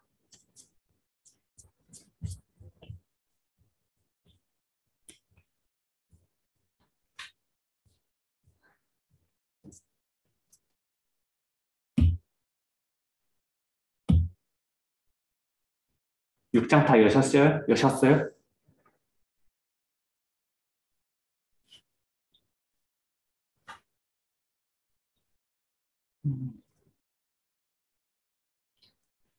이 단원 이름을 보면은 자, 모델 셀렉션과 레귤러라이제이션 있죠?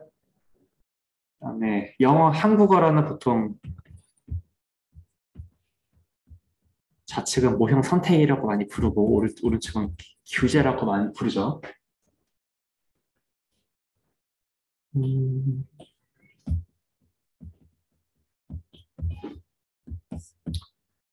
자, 모형 선택 어디서 들어보셨죠?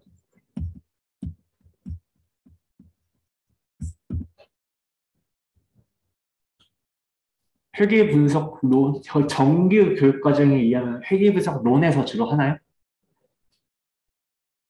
네.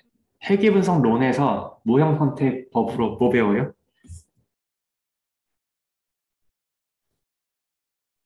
전진 선택 있습니다. 네. 말씀. 네, 듣고 싶어요. 어떤 거 있어요? 틀려도 됩니다. 전진 선택법이랑 응. 소거하는 거랑 하나씩 추가하는 거 이게 방법은 기억나. 소거법 포워드 셀렉션인가요? 후진소거법이 백월드 엘리미네이션.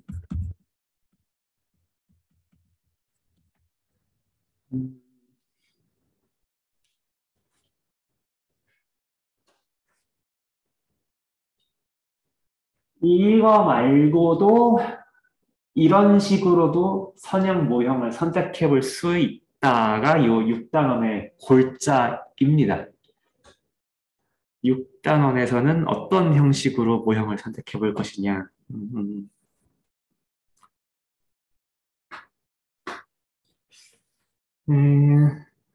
지금 잠깐만 뜬구름 잡아보겠습니다. 잠깐만 뜬구름 잡을게요. 전진선택법을 어떻게 보통 우리가 전진선택법을 한다는 거는 실제로 뭘 하는 거죠? 전진선택법의 절차를 혹시 머릿속으로 한번 상상해 볼 수 있어요? 처음에 단별량 회계분석 픽의 변수가 있으면 변수 하나씩 넣은 회계분석들을 픽에 돌려보고 그것들 중에 어떤 변수를 선택해요?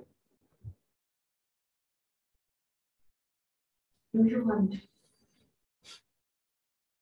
뭔가 유효한 걸 선택하죠? 어떤 기준으로건? 좋습니다. 네.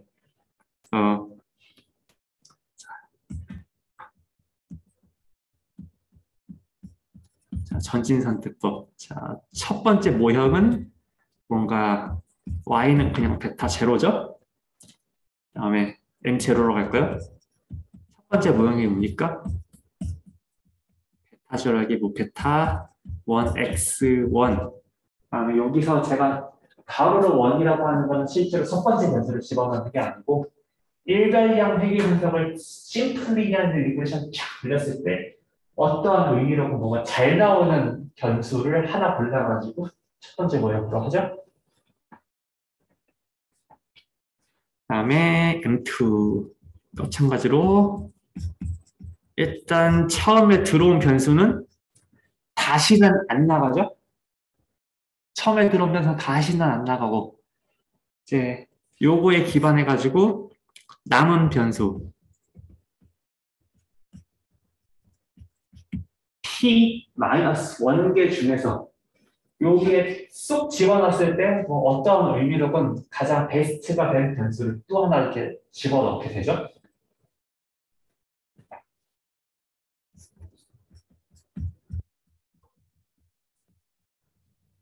가장 좋은 어떤 의미로건 가장 좋은 변수를 또 하나 집어넣어가지고 이제 변수 두 개짜리 모형을 만들어내죠.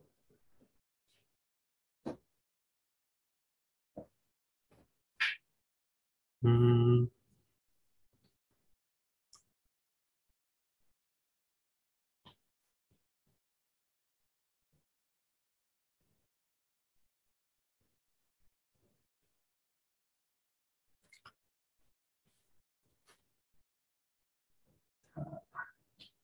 혹시 이거 기억나요? 그 변수 하나하나 집어넣을 때 개수들이 변화하나요? 전진선택법이면 이렇게 모형에서 변수가 하나씩 추가되는 거잖아요. 여기 M1에서 피팅된 개수랑 M2에서 피팅된 개수가 변하나요? 변했었던 거 맞죠? 오케이. 그래서 뭔가 파이널 모형은 무조건 NP겠죠? 음. 그러는데 그 아마 ISLR 책도 이런 식으로 적혀 있을 겁니다. 뭐 전진선택법이건 후진소거법은 반대겠죠? 반대인데 요 ISLR 6장을 보시면은 이 선택법은 하드한 선택법이다라는 말이 조금 있을 거예요. 하드라는 말은 무엇이냐? 어렵다라는 뜻이라기보다는 딱딱 끊긴다라는 의미로서의 하드입니다. 아, 전진 선택법에서는 우리의 그 선택지가 P개 중에 하나죠. 후진서법도 뭔가 P 플러스 1개 중에 하나죠. 후진서법도 후진서법도 나의 모형 선택 기준이 뭔가 P 플러스 1개 중에 하나고요. 근데 자 여기서의 그 여기 모형이 말하는 거는 6단원의 주제입니다. 페널티. 한국어로는 벌점입니다. 벌점함을 이용하는 소프트한 모델 모형 선택이 가능하다.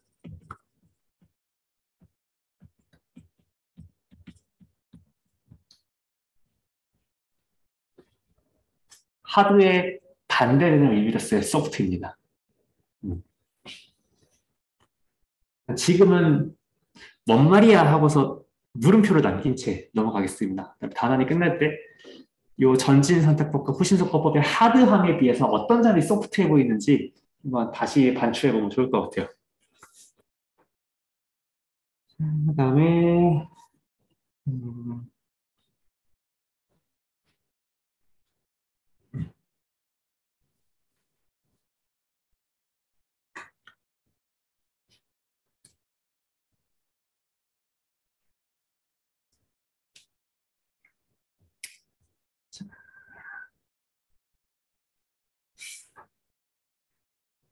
제가 가르쳐 보니까 여기가 말이 너무 많아요. 그래서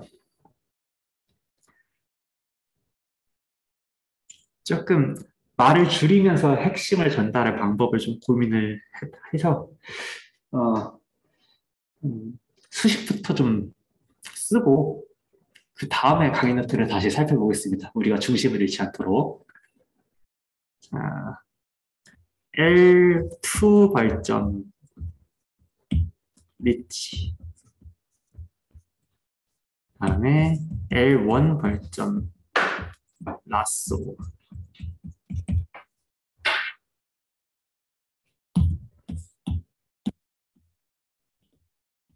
여기서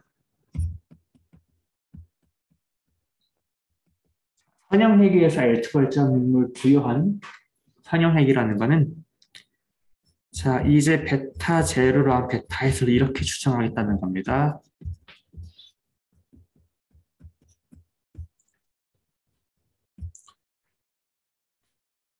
자, 물론 우리가 지금 얘기하는 거는 다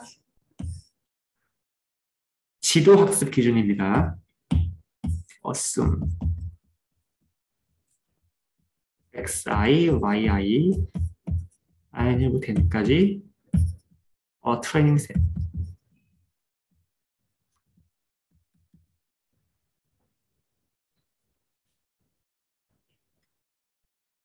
자, 우리가 알고 있는 그 선형회귀의 목적 함수가 어떻게 됩니까?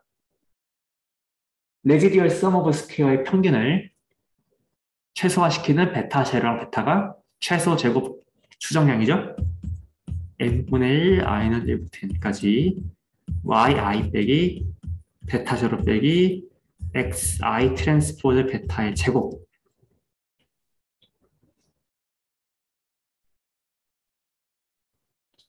이 녀석이 자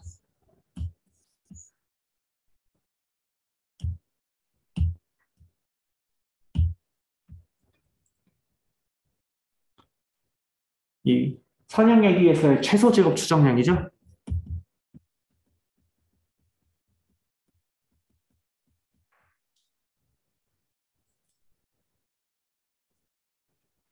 그러는데 여기에 L2 벌점을 붙인다는 건 뭐냐면요.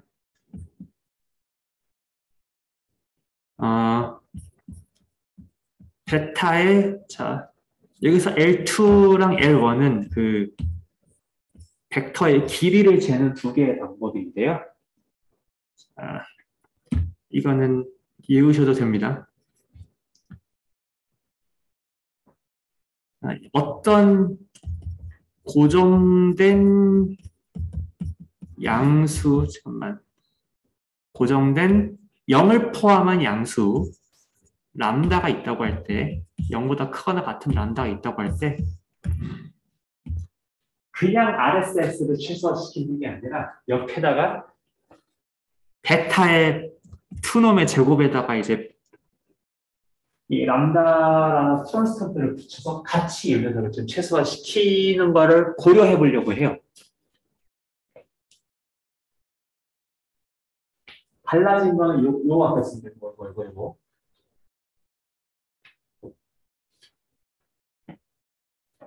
자, 투놈의 제곱이 약간 좀 우리가 낯설죠? 보통 풀어서 쓰면 이렇게 씁니다. 원래 표기를 지우고 다시 이렇게 쓸게요. 변수 번호 1번부터 P번까지 각 성분의 제곱의 합. 자, 이 녀석이 지금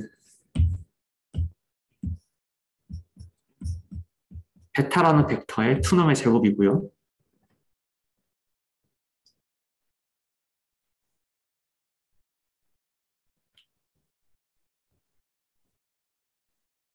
다음에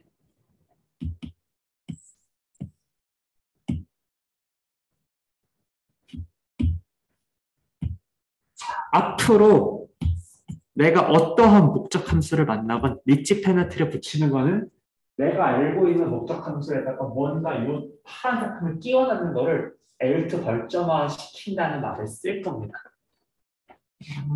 저 정확한 표기를 위해서 이렇게 파란색으로 표기를 하고 그다음에 L2 발전화된.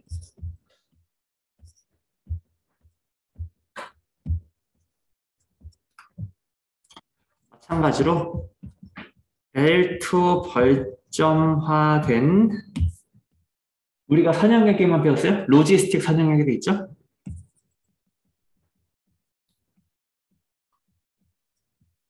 물론 그 최대 가능도 수정법으로 푼다는 거는 뭐예요? 베타 제로, 베타 S를 어떻게 구하겠다는 거냐면은 아그민 베타 제로 큼 베타 다음에 n분의 1 서메이션 i부터 n까지 여기 안에 탐 기억해요? 마이너스 yxi 트랜스포즈 베타 더하기 저는 이걸로 10년 먹고 살았으니까 외우긴 했는데 이게 아마 요 유도 과정에 시험 문제 있을 테니까 연습하실 게 필요할 겁니다.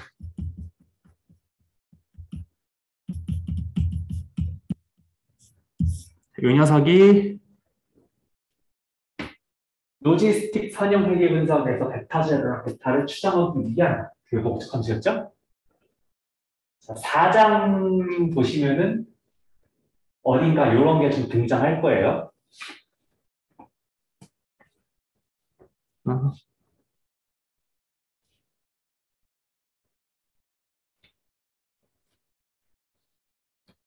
이 녀석도 L2 벌점화라는 말을 붙이면 자, 보통 벌점은 인터셉트가 아니라 저기 이거 미안해요. 이 yi 곱해지는 게 베타 제로가 더해져야 돼. 그 xi들이랑 노는 텀들의 개수에 이렇게 벌점을 붙입니다.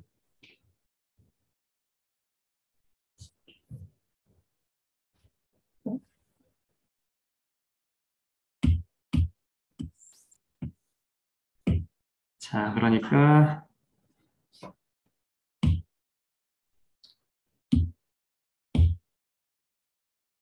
사실 안에 있는 함수의 형태만 다르고 마치 이 녀석을 이렇게 쓸 수 있잖아요. 이렇게 아그민 세타의 phi 세타 꼴로 지금 둘 다 이렇게 부를 수 있었죠. 원래 어떤 지도학습 문제를 풀거나 아니면 통계적인 무언가를 한다는 것은 내가 최대 가능도에 기반하건 아니면 뭐 최소제곱 손실함수에 기반하건 절대값 오차 손실함수에 기반하건 어떤 모수에 대해서 최소화시키는 문제에 해가 우리가 구하고 싶은 모수인 경우가 많죠. 이런 모든 문제들에 대해서 자, L2 벌점화된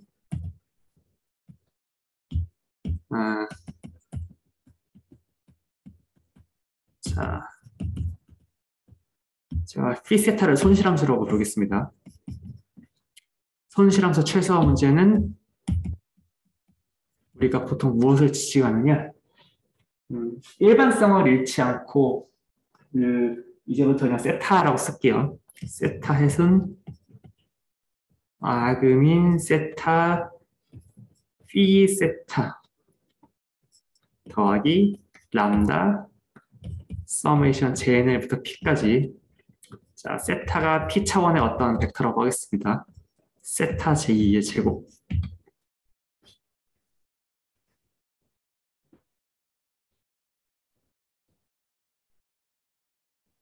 이런 문제를 L2 발전화된 손실함수 최소 문제라고 불러요.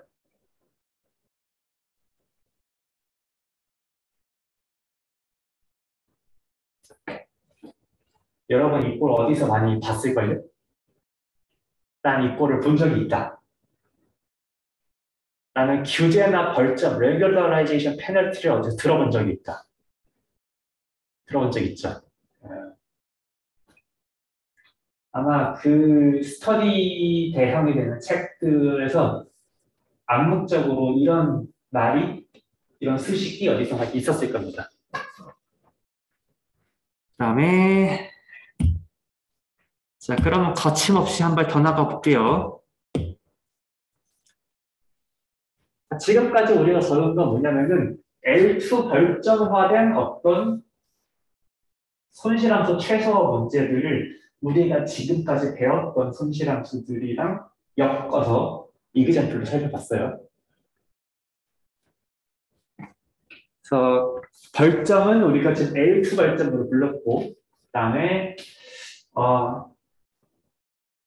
역사적인 맥락으로 봤을 때 사람들은 이 L2 벌점은 리치 벌점이라고 많이 부릅니다.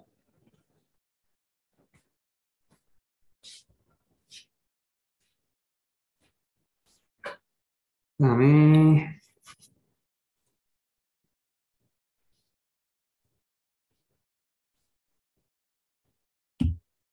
자, 제가 다시 한번 선형액이 이 오브젝티브 공정과 이 손실함수랑 로지스틱 선형액의 손실함수를 다시 쓰지 않아도 괜찮겠죠? 그거는 이제 B세타로 써도 돼요. 그러면은 L1 벌점화된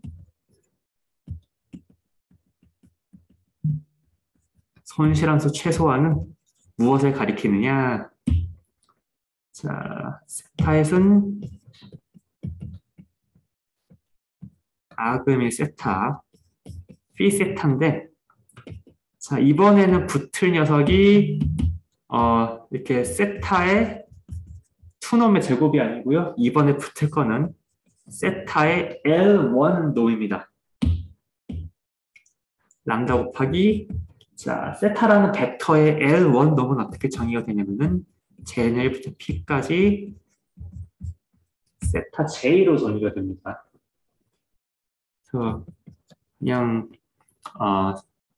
잡지식인데요. 벡터 세타의 LP 놈이라는 거는 보통 어떻게 정의가 되느냐? P라는 거는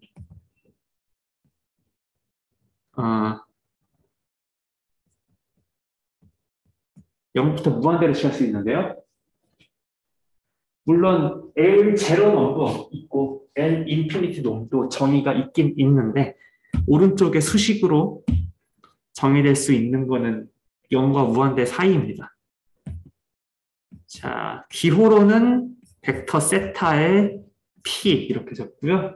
어떻게 적이되냐면은 서메이션 P 차원이니까 J는 1부터 P까지 세타 J 절대값의 P승을 하고 자, 아이고 헷갈리겠다. 자, LP놈에서 저 P를 보존하기 위해서 D 차원이라고 하겠습니다. 각 컴포넌트들을 다 P승한 다음에 다 더해서 다시 P분의 1승을 하면은 이것이 P놈의 정의, LP놈의 정의입니다.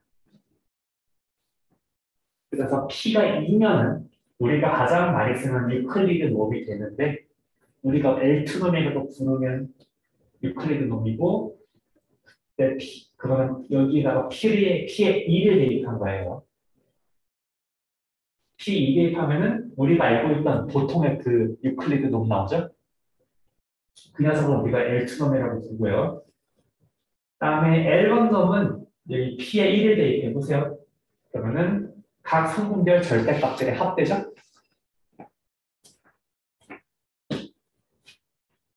자, 이렇게 LP놈을 정의한 이유는 뭔가 어떤 벡터의 이론적인 성질이나 아니면 함수의 이론적인 성질을 연구할 때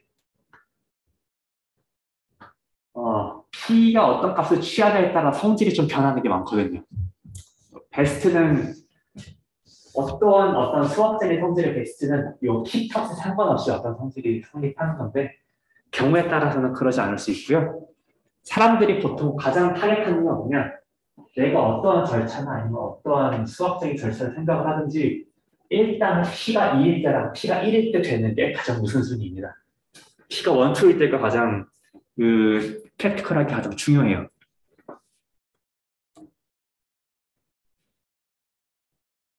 자, 어쨌건 그래서 지금 위에서 보고 계신 어떤 노트에서 L1 벌점이 붙었다고 하면은 여기 리치 자리가 람다 곱하기 뭐 J1부터 P까지 절대값 베타 J, 여기도 람다 곱하기 J1부터 P까지 절대값 베타 J, 인터셉트 계속 빼고 그 설명 연수에 붙는 녀석에 대해서는 이렇게 절대값들을 싹 더해서 붙이는데 L1 결정화된 선형이기, L1 결정화된 로지스틱 선형이기 또는 L1 결정화된 손실함수 최소화 문제가 됩니다.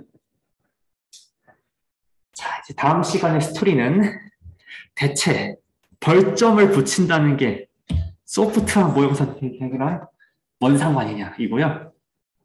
자, 조금 티저를 예고편을 날리자면은 여기서의 람다는 0보다 크거나 같은 의미의 실수일 수 있죠. 여기서는 하드한 모형 선택은 P개 중에 P 플러스 1개 중에 하나 픽하는 건데 이렇게 벌점을 이용하려면 람다가 0부터 무한대까지 람다가 취할 수 있는 연속적인 값들 중에서 하나를 탁 내가 픽하면 되는 거니까 소프트한 모형 선택이라고도 생각을 할 수가 있습니다. 여기까지 하고요. 다음에 다음 시간에 계속 이어서 하겠습니다.